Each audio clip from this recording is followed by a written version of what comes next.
Hello বন্ধুরা, ঘরে বসেই কিভাবে কাঁচা আমের জুস তৈরি করবেন এবং সেই জুসটা খেতে হবে একদম দোকানের বানানো জুসের মতো। খুব অল্প কিছু উপকরণ দিয়ে সহজেই কিন্তু আমি এই জুসটা তৈরি করেছি। এই গরমের দিনে প্রতিদিন যদি বিকালবেলা অথবা যে কোনো সময়ে এক গ্লাস এইরকম ঠান্ডা ঠান্ডা জুস খাওয়া হয় তাহলে কিন্তু খুব ভালো লাগে। এখানে আমি কাঁচা আম নিয়েছি ফালি করে। এখন আমি আমটা গ্রেট করে নেব।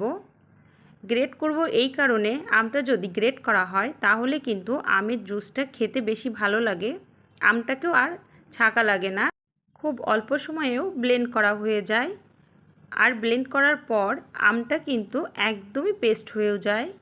এই জন্য আমি এটা গ্রেট করে নিয়েছি, তবে এটা অপশনাল, আপনারা এটা না করলেও কোনো সমস্যা নেই। এখন আমি এই শরবতের জন্য নিয়েছি চিনি। যেহেতু আমটা টক তাই চিনির পরিমাণটা হয়তো একটু বেশি লাগবে। নিয়েছি এখানে ব্ল্যাক সল্ট মানে বিট লবণ, এটা দিলে বেশি টেস্ট লাগে, লবণটা ইউজ করতে পারেন। এখানে কাঁচামরিচ কুচিয়ে নিয়েছি, স্বাদ অনুযায়ী এখানে মরিচ দিব। নিয়েছি আইস, কারণ গরমের সময়ে বরফ না দিলে জুসটা খেতেই ভালো লাগে না।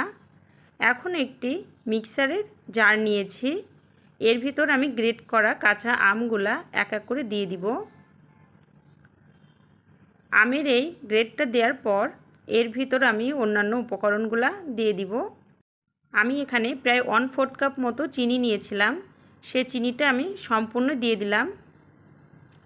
এখন এর ভিতর বিট লবণ দিয়ে দিব 1 চা চামচ, আইস দিয়ে দিব যেটুকু নিয়েছি পুরাটাই, কারণ গরমের সময় আইসটা একটু বেশি ভালো লাগে।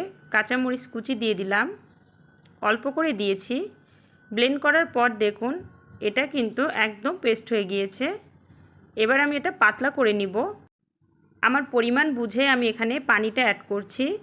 এখানে আমি ঠান্ডা পানি নিয়েছি, পানি এবং আম যে মিক্স করেছি দুইটা মিলে একটি চামচ দিয়ে আমি মিশিয়ে নিচ্ছি। একটু টেস্ট করে দেখব, মনে হলো একটু চিনি দেওয়া লাগবে, কারণ আমটা বেশ টক ছিল। তো এখন আমি সার্ভ করব। দেখুন বন্ধুরা, খুব সহজে এই আমের জুসটা কিন্তু হয়ে গেল।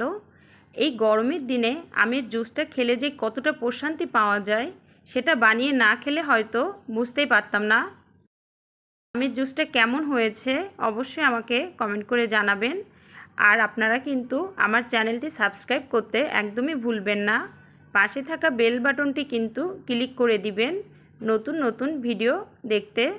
আর আপনারা এই গরমের দিনে সুস্থ থাকবেন, ভালো থাকবেন।